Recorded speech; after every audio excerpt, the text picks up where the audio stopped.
isinagawa ng ang Regional Center Office at lahat ng provincial officers at negosyo center ng Department of Trade and Industry ni Maropa ng on-the-spot product standard monitoring at enforcement sa mahigit 200 mga establishmento sa buong rehiyon kahapon, ika-14 sa buwan ng Oktubre ngayong taon, patay sa ulat ng DTI Mimaropa. Sa bayang isinagawa ang monitoring activity sa lahat ng munisipyo sa rehiyon na may negosyo center, habang monitoring enforcement naman ang isinagawa sa mga key trading areas kung saan matatagpuan ang DTI provincial officers. Ang naging pasihan aktibidad na ito ay ang Department Administrative Order No. 2 Series of 2007 na nagsasaad ng tungkulin ng mga manufacturers, importers at traders na tiyakin ang kanilang mga produkto ay sumusunod sa tinakdang standards bago itilagay sa merkado.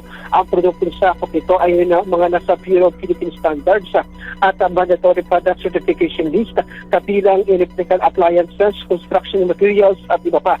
Ito ay alinsunod na rin sa pagdiriwang ng National Standards Week at World Standards Day.